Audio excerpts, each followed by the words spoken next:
देखती हूँ। वो ये कहता है कि भाई ये कौन से मिस्टीरियस ये कौन लोग हैं जो कि सेक्रीफाइस करने आ रहे हैं to word green altar of mysterious breeze, और ये कौन से ग्रीन ऑल्टर, यानी कि ये कौन से हरे पत्ते लिए ऑल्टर की तरफ आ रहे हैं। ग्रीन ऑल्टर बेसिकली वो क्यों कह रहे हैं, क्योंकि वो लोग इतने सारे हैं, वो सेक्रीफाइस करने आ रहे हैं। ये कौन से ऐसे मिस्टीरियस ब्रीस्ट हैं, leads thou that heifer lower at the sky, और जो लीड कर रहे हैं एक हाइफर को, एक गाय को, जिसको वो गाय गाँव माता भी कहते हैं। आपको पता है कि ग्रीक्स का कॉन्सेप्ट, और ऑन द अदर हैंड अगर हम कुछ हद तक अगर इंडियंस का भी वो जो कॉन्सेप्ट है ना गाँव माता और ये सारा, तो यहाँ पे एक्चुअली एक गाय है, हाइफर है, लेकिन ये उसको सेक्रीफाइस के लिए लेके आ रहे हैं, लोइंग एट द स्काई, जो स्काई की तरफ देख रही है, and all her silken flag with garland dress. और क्योंकि उसका सेक्रीफाइस करने आ रहे हैं, तो उसके जो फ्लैंक्स हैं, उसके सिल्कन फ्लैंक्स हैं, वो क्या है, सिल्कन फ्लैंक्स जो हैं वो विद गार्लैंड ड्रेस, उसको गार्लैंड के साथ उन्होंने ड्रेस मतलब ड्रेस किया हुआ है। यानी कि यहाँ पे वो कहता है कि भाई ये कौन से मिस्टीरियस बीस्ट है, उसी के ऊपर जो कि एक यंग डेयरी काउ है जो कि क्राई कर रही है एट द स्काई, यानी कि स्काई की तरफ देख रहे हैं। And why have you dressed all her silken flag with garland, इस तरह से उसको गार्लैंड से तुम लोगों ने क्यों भरा हुआ है। ओ और mount what little town by river और सी शोर, और उसी के ऊपर ये कौन सा जो है एक little town by river, river के किनारे या किसी सी शोर पे, ये कौन सा लिटिल टाउन है जो कि नजर आ रहा है जहाँ के लोग जो है वो किसी सेक्रीफाइस की तैयारी कर रहे हैं, या किसी ट्रेडिशनल एक रिचुअल की, एक कोई रिचुअल है, कोई सेक्रीफाइस है, उसकी तैयारी कर रहे हैं। और mountain build with peaceful cathedral, और ये या फिर कौन सा या फिर ऐसा ये कौन सा लिटिल टाउन है जो कि किसी रिवर या शोर के किनारे है, या किसी माउंटेन बिल्ट हुआ हुआ है, या वो किसी यानी कि माउंटेन्स के अंदर है, जो कि एक विद पीसफुल साइटेडल, साइटेडल कहते हैं किले को, ठीक है, चार दीवारी जो किला होता है। तो वो कहते हैं कि ये कौन सा ऐसा शहर है जो यहाँ पे दिखाया जा रहा है, इस एम्पटीड ऑफ दिस फोक, यानी कि वो अपने कबायली लोगों से खाली हो चुका है। फोक किसे कहते हैं, जो कबायली लोग होते हैं, इलाकाई लोग होते हैं, वो कहते हैं वो तो खाली हो गए। रीजन और दिस पायस मॉन्ड, ठीक है, इस पायस मॉन्ड, यानी कि वो कहते हैं यहाँ पे कोई इंसान नजर ही नहीं आ रहा, और यहाँ पे कोई मॉर्न करने के लिए भी शायद पीछे बाकी नहीं बचा, क्योंकि सबके सब तो सेक्रीफाइस के लिए जा चुके हैं, और पीछे जो शहर है वो खाली हो चुका है लोगों से।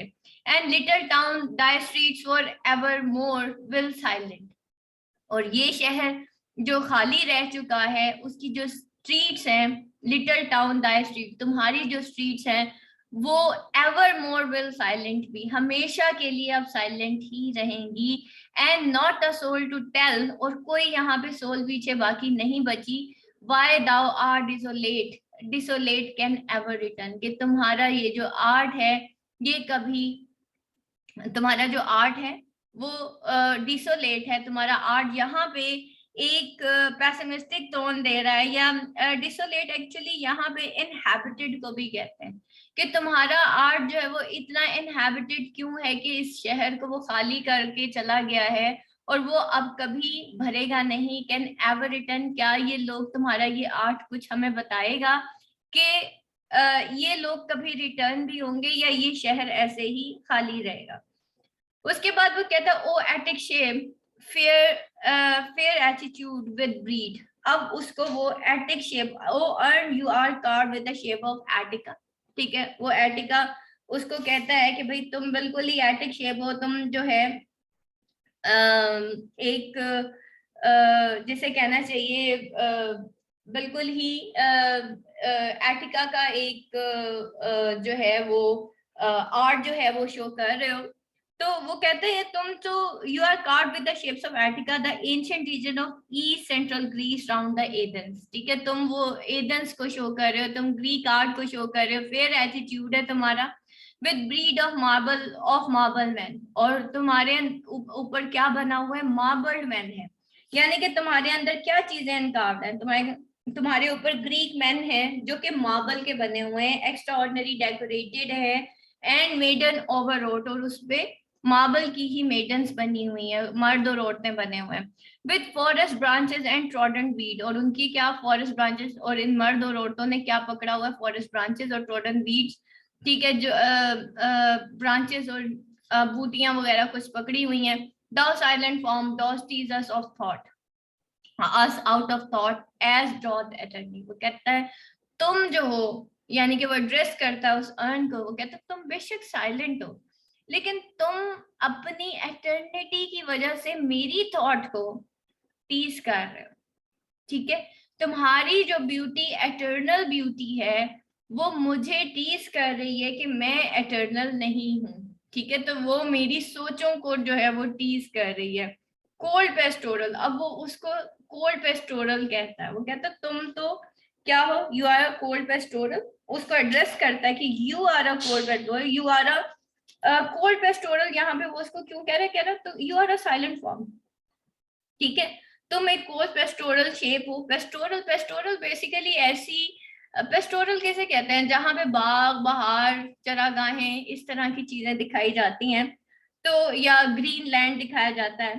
वो कहता है फिर उसको cold pastoral, when old age shall this generation waste, जब ओल्ड एज जो है, ये जनरेशन जो है ओल्ड एज में वेस्ट हो जाएगी, ठीक है, दाउ शैल रिमेन इन मिडस्ट ऑफ वो देन आर्स, तुम जो है दाउ शैल रिमेन, तुम उस वक्त भी मौजूद होगे, यानी कि जब हम जो है हमारी जनरेशंस जो है वो वेस्ट हो जाएंगी और वो ओल्ड हो जाएंगी, तब भी तुम बाकी रहोगे, इन मिडस्ट ऑफ अदर वो, किसके दरमियान, बाकियों के गमों में तुम उस वक्त भी। अब वो आर्ट को एड्रेस कर रहा है कि गम में जो आर्ट है वो किस तरह से एक सोलेस इंसान को देता है, ठीक है, तो कैसे वो कंसीलर है, कंसोलर है एक इंसान के लिए, एक आर्ट जो है, जब वो बुढ़ापे में होता है, जब वो गम की कंडीशन में होता है, या वो जब एक ऐसी स्टेट में ऑफ माइंड में चला जाता है जब उसका कोई भी नहीं होता, then art a friend to man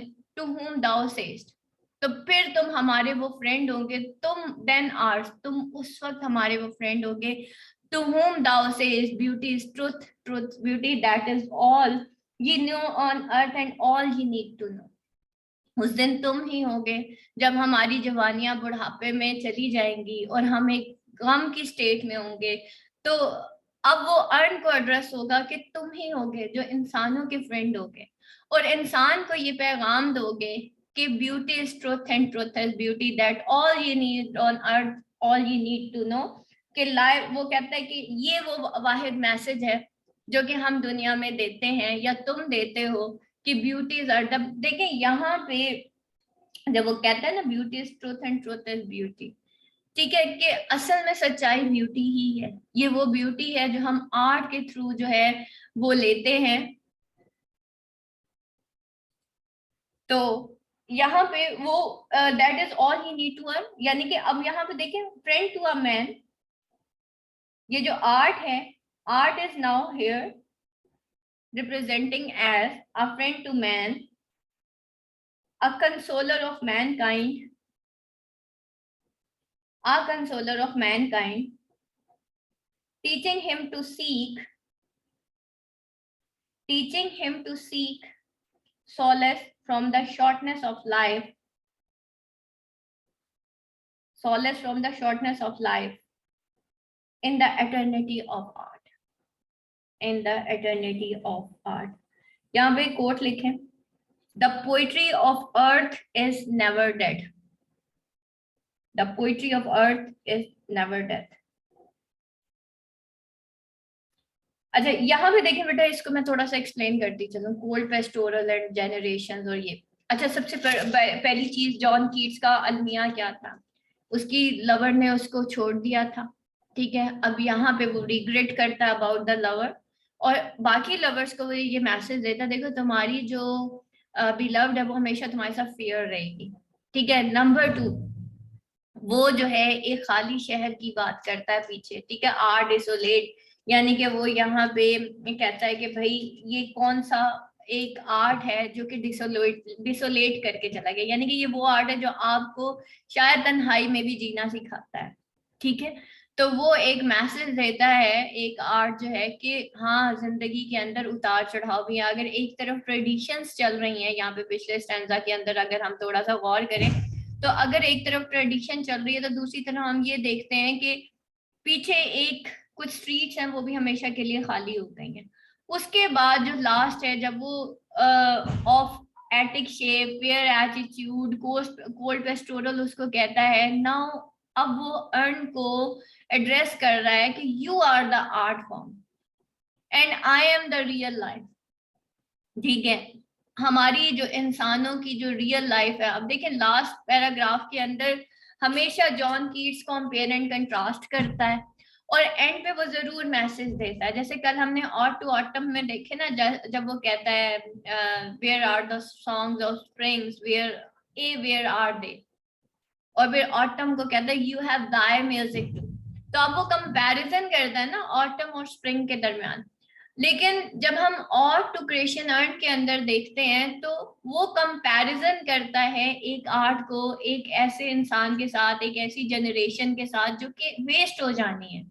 ये आर्ट उस दिन भी मौजूद होगा जब ये जनरेशन जो है ओल्ड एज में पहुंच जाएगी, वो दुखों में होगी, तब ये जो है हमारे गम का साथी बनेगा और वो फिर हमारे फ्रेंड्स को ये मैसेज देगा जब हम शायद मौजूद ना हो कि beauty is truth and truth beauty, all that you need to know on earth and all you need to know, all you know on earth you know on earth and all you need to know, ठीक है। ये message देगा कि beauty ही असल में truth है, ठीक है। अगर कोई चीज सच है तो वो ब्यूटी है एंड दैट इज आवर आई, कि हमने इसको किस तरीके से इस ब्यूटी को फाइंड आउट करना है। Yes here is negative capability, is there role of nature in this ode, yes role of nature बिल्कुल है, लेकिन ज्यादा हम इसमें ब्यूटी के ही बारे में लिखेंगे। नेचुरल एलिमेंट्स या नेचुरल इमेजेस वो जरूर यूज करता है, ठीक है। यहाँ पे रोल ऑफ नेचर हम ऑट टू ऑटम और ऑट टू नाइटिंगेल में शायद ज्यादा देखेंगे, ठीक है। यहाँ पे हम रोल ऑफ आर्ट जो है वो ज्यादा देखते हैं, ठीक है, आर्ट एंड ब्यूटी। और लाइफ को हमेशा जो जॉन कीट्स है वो आर्ट एंड ब्यूटी के साथ ही कंपेयर एंड कंट्रास्ट करता है, ठीक है। वो आर्ट और ब्यूटी, और उसका हमेशा जो है एक यही मैसेज होता है at the end of the poem के वो ब्यूटी को ही प्रेज करता है, वो ब्यूटी को ही लाइफ का हिस्सा कहता है। वो कहता है कि ब्यूटी इज ट्रुथ। वो कहते हैं ना कि beauty lies in the I of admirer, ठीक है। असल में ब्यूटी चीजों में नहीं होती, ब्यूटी जो है वो एडमायरर की आंख में होती है। तो ये एडमायरर होता है, बाज लोग होते हैं वो झोंपड़ी में रह के भी बादशाह होते हैं और बाज लोग जो है महलों में रह के भी गुलाम होते हैं, ठीक है। यानी कि उनकी सोच इतनी छोटी होती है, उनकी आंख में शायद खूबसूरती होती ही नहीं है, ठीक है। कदरदान किसे कहते हैं? वो कहते हैं ना कि जोहरी जानता है हीरे की जो एक कीमत होती है वो जोहरी जानता है, ठीक है। तो जिसको पता ही नहीं है कदर का तो वो उस चीज की ब्यूटी को कभी, अदरवाइज वो एक पत्थर है और कुछ भी नहीं है। अगर हम आम इंसान की आंख से देखें तो हीरा एक पत्थर है, ठीक है, लेकिन जोहरी बताता है कि हीरे की कीमत क्या है। तो यहाँ पे वो कहता है कि ब्यूटी इज ट्रुथ, ठीक है। ये असल में लाइफ जो है वो मानता है कि full of fever and friends हैं, लेकिन उस लाइफ के अंदर अगर कोई चीज खूबसूरत है या हमारी जिंदगी को खूबसूरत बनाती है तो वो ब्यूटी है।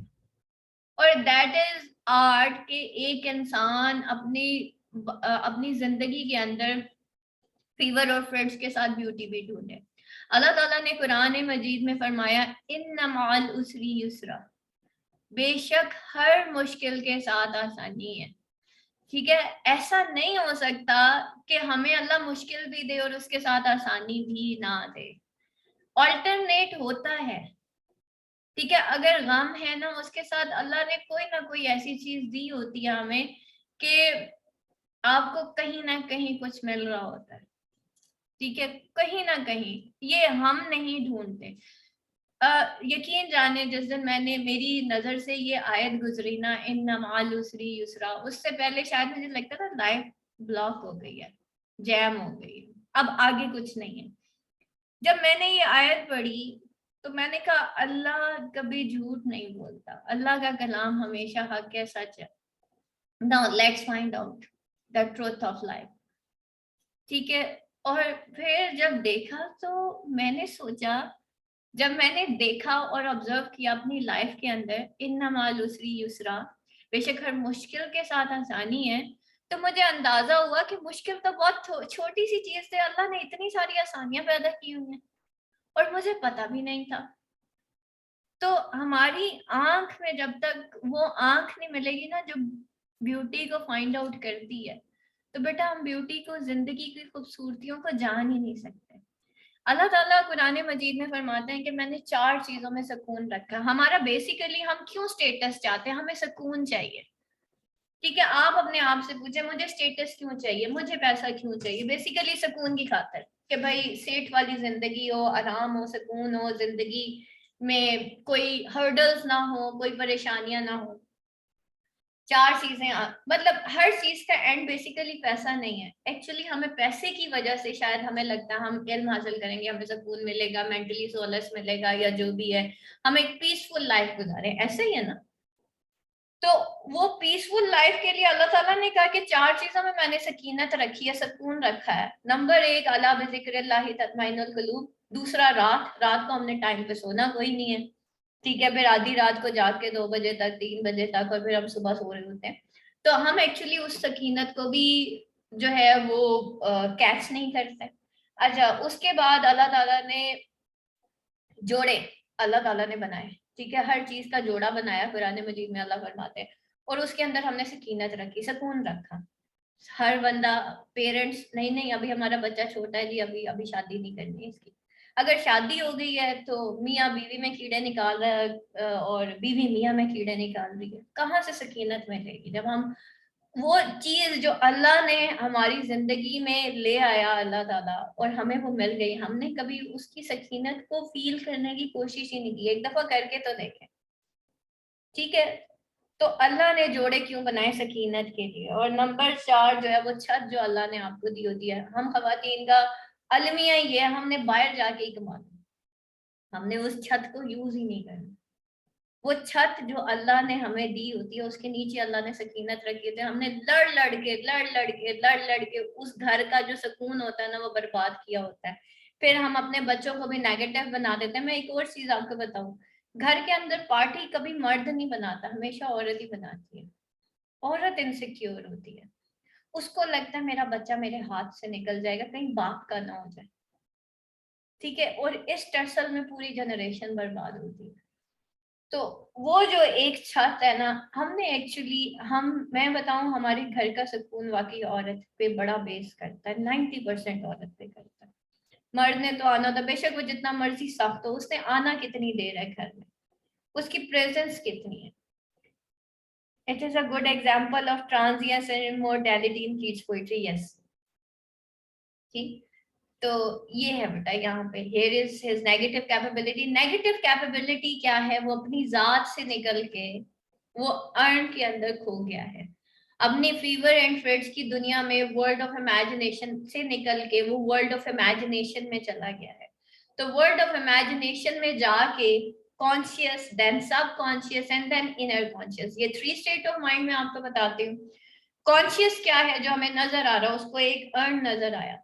सब कॉन्शियस, उसके सब कॉन्शियस के अंदर जो उसके बिलीव्स थे, जो उसके आइडियाज थे, जो उसके विजन्स थे, वो हमने अभी देखे कि उसके सब कॉन्शियस के अंदर क्या। And what is the inner conscious, inner conscious is the message. ठीक है, इंसान जब अपने आप को सेल्फ अवेयर कर जाता है, that leads to the progress, that leads to the peace. इंसान खुद को ही जान लेना बड़ी बात है। ठीक, तो that is basically the beauty. ठीक, तो अपने आप को जान लेना ये बहुत बड़ी एक कामयाबी होती है। हम लोगों की बुराइयों को देखते रहते हैं, हम अपनी बुराई नहीं देखते। ठीक, अभी हम 10 डेज का हमारा कोर्स, कल अल्हम्दुलिल्लाह लास्ट डे था हमारा विंटर कोर्स का। पता नहीं आप लोगों ने ज्वाइन किया था या नहीं किया था। सालिया ने कॉन्डक्ट किया था। सालिया हमारी बहुत अच्छी कुरान क्लास में एक 2nd ईयर की बच्ची है। And she is the topper in Bahawalpur board. Bahawalpur board में उसकी सेकंड पोजीशन आई है माशाल्लाह। और वो छोटी सी बच्ची लोगों को कुरान पढ़ा रही है। उसने अभी रिसेंटली विंटर कोर्स किया, बहुत जबरदस्त 10 डेज का कोर्स था। जो 10 छुट्टियां थी वो हमने उसमें ऑर्गेनाइज किया था, वो 10 डेज का कोर्स। और उसने उसने एक प्ले की थी बीइंग हर, शायद आपने देखा हो। सारा आसिफ को व्हाइट कलर की बाय में होती है, वेज किया होता है। जो एक और बड़ा अच्छा मैंने वहां पे मैसेज देखा सारा आसिफ का। वैसे मैं सारा आसिफ को बहुत शौक से सुनती हूँ।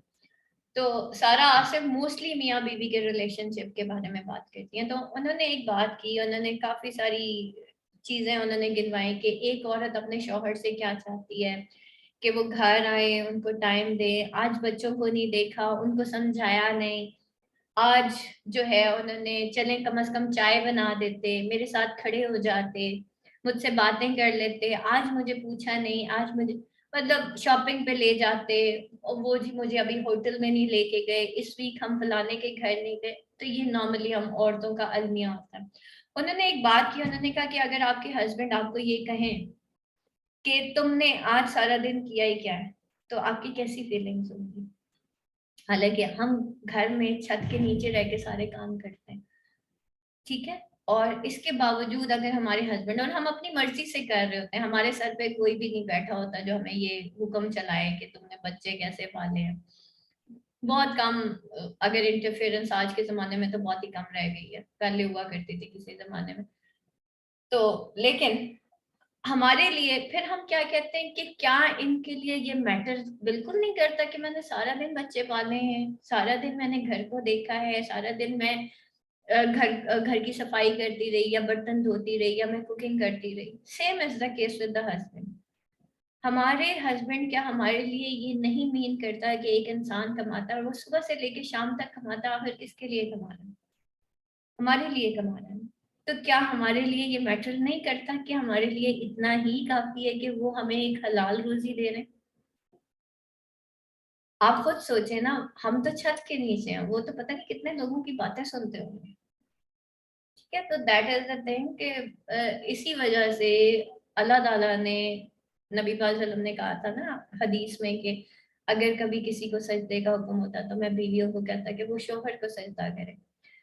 मुझसे एक बच्ची ने सवाल किया मैम कि आंटी ये बताएं, अभी मैं रिसेंटली भावलपुर गई तो वो बच्ची मेरे से स्पेशली मिलने आई कि हमने इन आंटी के पास बैठना है। तो आए, उसने कहा आंटी मुझे बताएं कि वाई हस्बैंड को इस तरह से क्यों। मैंने कहा बेटा ये आपके घर में मेड काम कर रही है, उन्होंने फुल टाइम बच्ची रखी हुई थी।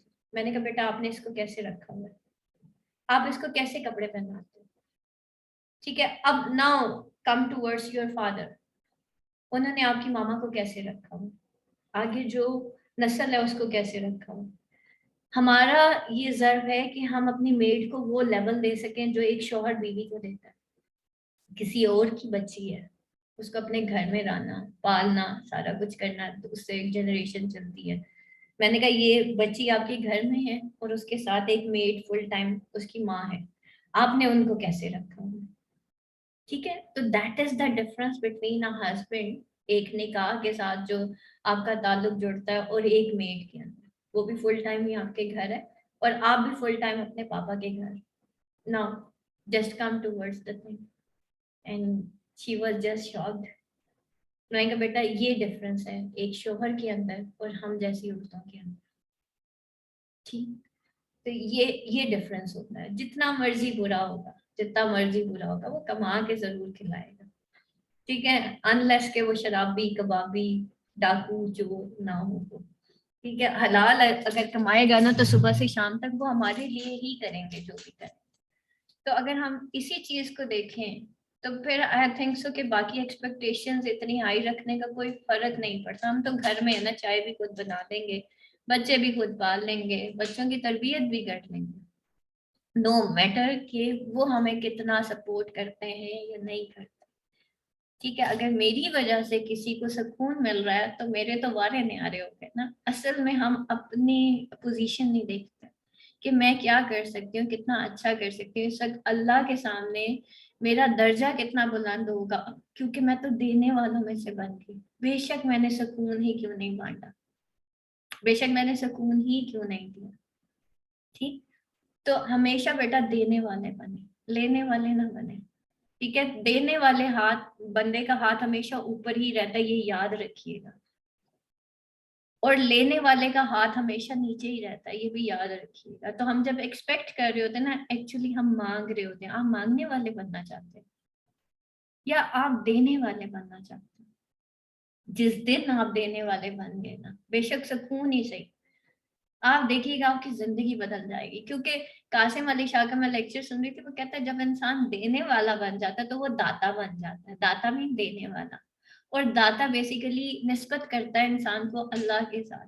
और जब आपकी निस्बत अल्लाह के साथ मिल जाती है तो आपकी जिंदगी वैसे ही खूबसूरत हो जाती है। अल्लाह आपको वहां से देता है जहां से आपको गुमान भी नहीं होता।